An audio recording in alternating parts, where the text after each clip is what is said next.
took such an interest to watch the Asian Cup, especially when their country is involved. Okay, Assalamualaikum Puan Sri. Waalaikumsalam. How are you today? Alhamdulillah. Okay, Puan Sri, kita go straight lah dengan question lah. Bila actually your idea to start this hotel business? My husband and I, Tan Sri and I, we were working together at a Holiday Inn group, and we were running 3 Holiday Inn hotels in Malaysia, 2 in Kuala Lumpur, 1 in Shah Alam. And we stay in the hotel. We were a bit stressed, you can say, because 24/7 working, if you know hotel life. Then we decided that we want to have a holiday home by the beach, because we love the beach. We used to go camping in Cherating whenever long holidays. So at that time, my brother-in-law owned a piece of land in Cherating, and we asked him to sell it to us. And then we wanted to do a holiday home. But along the way, somehow we were informed that after a while, keeping a holiday home is expensive. And then if you do not have security, it can also be a problem. So we decided to build a small boutique hotel. We started with, I think, 32 deluxe rooms and 20 family apartments. In fact, the idea of family apartments, we were like 40 years in advance. I mean, today now is no big deal. You can see everywhere hotel apartments are very popular. So we thought the family market is a market that is good to work on, because people come with children, they don't want to be having to occupy so many rooms. But if they have a 2-room and a living room, they can have a lot of fun. And the idea was to make it value for money, so that it doesn't cost too much. So that's how we started, with a big swimming pool. In 1987, we opened the hotel. Okay, jadi macam mana the sambutan that trigger Puan Sri dengan Tan Sri untuk, let's say, cakap, okay, wow, this is expanding, maybe we need to expand lagi. In a way, to go backwards a bit, we were a bit lucky, because at that time the government was encouraging tourism project. So Bank Putra had a good loan for Bumiputras, so we were able to raise some loan. So after finishing the first phase of Cherating, the news about Langkawi being promoted by Tun Mahathir was all over the news almost every other day. And then we decided that we will have a look-see. So we took a flight to Langkawi, drove around the island, and we saw this piece of land, which is really beautiful, and not much building on it. So we came back to KL, traced the landowners, and then it happened to be our friend. So we went to approach them to sell the land to us or to be partners with us. But in the end, they wanted to sell the land outright. So then we had the Negeri royal family, the Anta family. They also were interested to come into the hotel business, and had come in 50-50 with us in Cherating. So we expanded to buy the land, and then planned to build the 258-room in Langkawi in 1990. So that was our second holiday villa. Okay, after selepas bertahun-tahun dengan we call it expand everything semua, bagaimana pula idea tercetus untuk expand to Doha, Qatar? Oh, okay. At that time, after we finished Holiday Villa Langkawi, we were approached by many friends and associates to manage their hotel. We didn't have an idea that we want to build a hotel group at that stage. And from there, we thought that it was not a bad idea. One public company, Advanced Synergy Berhad, a friend of mine, Dato' Ahmad Sibi, asked us to become a partner with us. And somehow or other, we did, in the end, did a share swap with Advanced Synergy Berhad. And then from there, we went to London We opened our third hotel in London, and then we were invited to manage hotel in Sudan, in Saudi, and in UAE. So that's how we ended up, because from Sudan, one of our guests was the owner of this hotel now, the Talib family. Okay. They were guests there, and then they saw that we are a Malaysian company. They liked the idea because we are promoting Asian hospitality. So he invited us to come and look at his project here. He visited Malaysia and went to visit our hotels and liked the way we manage it, because Tan Sri and I came from international hotel groups before. So he liked the way we have a touch of Asian service and hospitality. So invited us to come to Doha. I think that was 20 years ago. So when we arrived, this was only an empty piece of land. He had the project papers. We went through it, and then he invited us to be his management company.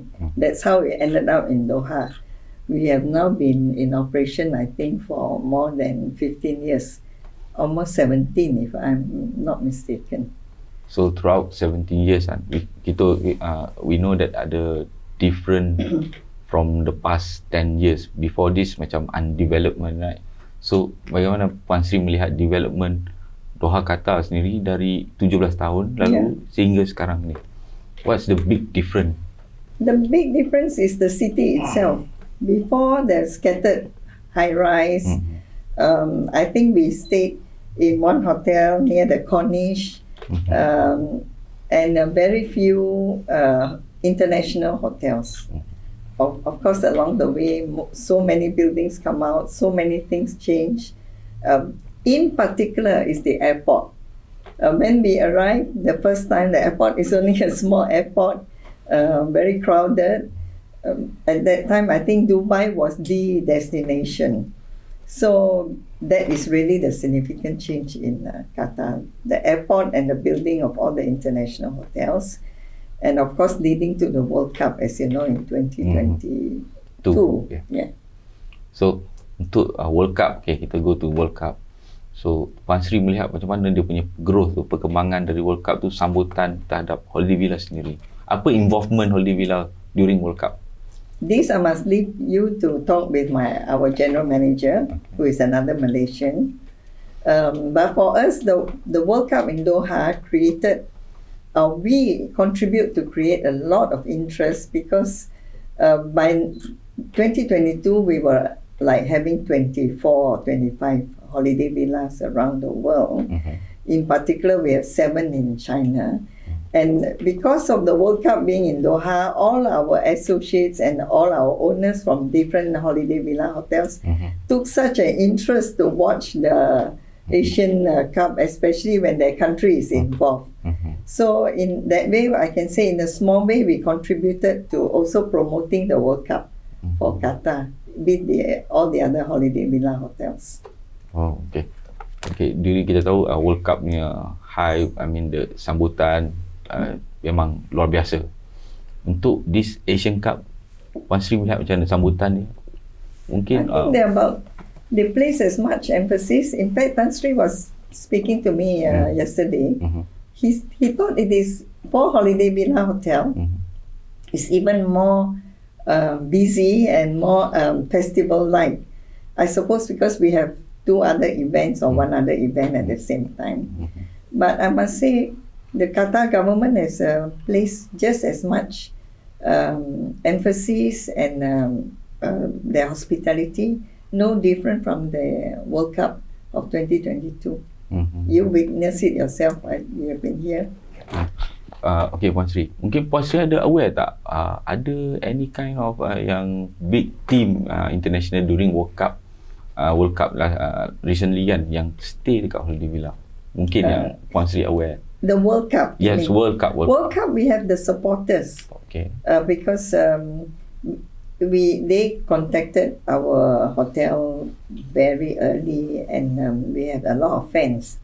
So we root for all the team according to the fans that stay in this hotel. So I think Argentina had a lot of fans here, Ecuador, Morocco, Senegal, all the team that did quite well were staying in this hotel. So it was quite exciting for all our staff. For Asian Cup, I think I nampak ada Vietnam. Other than that, ada tak for Asian Cup? Yeah. Yes, the Vietnam team is staying here. I would have been much happy too if the Malaysian team had been here too at the same time. But they have their reasons why they have to stay in another hotel. But when the qualifying for the next Junior Olympic, I think coming up also in April, football under 23. Yes. I do hope that the Malaysian team will look at the Malaysian managed hotel and stay here as well. Okay. Probably mungkin ada any celebrity that you know or big name yang datang stay in your holiday villa. And that we must later ask our GM. Okay. We go back to holiday villa punya. What is the specialty holiday villa provide here in Doha?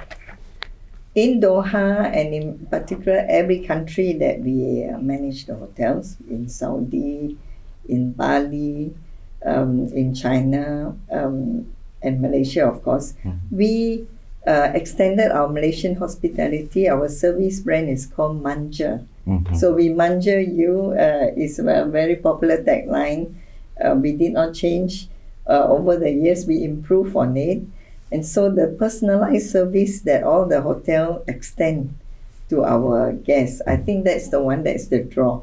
So that's why we have many holiday villa supporters and guests that follow us. Some of our guests even said to me that when they want to go on vacation or a business trip, they will go on our website and see which is the new hotel that we have opened, and they would like to support us through that. So that is the little touch that we do. Because we are not big like all the international boys. We are a niche boutique management group. So we have to work and try harder. Puan Sri, ada any memorable moment tak dengan fellow Malaysian dekat the holiday villa? So many. Can you point out one yang paling obvious to you? I think particularly this hotel, we know of VIPs that come here. Maybe now with data protection, it's not right to mention their names. When they come here, our hotel here is able to extend to their needs, what they would like to have, special services, their events, their personal needs. We go way beyond the business requirement, but maybe sometimes personally they have some personal assistance that they need from us. Our hotel here is always extending that extra service to them. For Puan Sri, any plan to expand here in Doha, at least to give more chance to Malaysian people yang dekat Malaysia datang work here? We already have a big number of Malaysian working in this hotel. Our regional general manager is a Malaysian. In fact, our concept of the management services is to always extend first for Malaysians, to give them the chance to come and work overseas. In particular, you were mentioning about a significant event. During the World Cup, we worked with the Malaysian Ministry of Human Resources.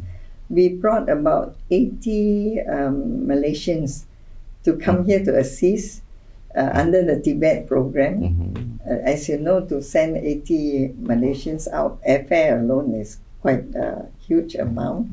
So we have given them exposure as well. Those are our CSR program. And recently, we sent 3 chefs to China to do a Malaysian food festival for 1.5 months in area in Hunan, and that was also very successful. So as we expand, our first priority is to give Malaysians the chance, and so likewise we hope also Malaysians will give us the chance to serve them wherever we are. Okay. Aside from business, all this hotel business kan, hectic from working Puan Sri ada any hobbies that for you, aside of sports hobby or anything? I guess I'm so busy because with 20 over hotels around 7 countries, I'm very occupied with the daily requirement of each hotel. But I do take time to swim, to walk. I don't play golf like some people nowadays take that up, but I think I'm too old already to start. But hotel is not just work for me. It's like a passion. I just like to see that every hotel is successful. So I do give a lot of advice to friends who wants to build a hotel. Even though we don't manage them, they send me their plans to read or to look at where are the ways to improve. So you can say that I live and breathe hotel. Macam mana pula Puan Sri juggle between works and family? Can you share a bit about your family? How many kids you have? I have 4 children and 8 grandchildren. 3 of them are in Malaysia, and one, the youngest one, is working for NHS in UK. So I shuttle between Malaysia and UK every year so that I can give equal time to the chuchus and my son and a family there as well. So untuk Doha, right, Puan Sri always travel. How many times Puan Sri dekat Doha? Macam mana Puan Sri schedule to be in each hotel every year? I try to be at least minimum twice a year to visit for all the managed hotels. But today we also have a lot of franchise hotels. So the franchise hotels, I may only go once or once a year. I plan it in such a way that it goes with smoothly so that I don't have to travel out too many times. For example, if I come to Doha, then I try to come to Saudi because it's only like an hour's flight or 2 hours flight. So far it's manageable. But I'm also grooming our second generation. We have the next team coming after us. So maybe I will take it a bit slow after this year. Okay. So my last question to you, what is your hope, harapan for holiday villa itself? Maybe around 5 to 10 years akan datang. So right now, I will tell you what our immediate plans are. We have gone into a partnership with an international hotel group called GHG Hospitality, and we are looking to acquire some hotels. So first we are going to establish a holiday villa hotel in Kuala Lumpur. Okay. We are quite deep into discussion with a property there. So we hope that before the end of this year, we will have a nice holiday villa hotel in Kuala Lumpur. Then we look to expand to probably Thailand because it's very near to Malaysia. After that, we hope to at least have one holiday villa hotel in each ASEAN country. So that's our goal, immediate goal. So maybe it will take 5 to 10 years, as you said. By then, probably the next generation will carry on the work.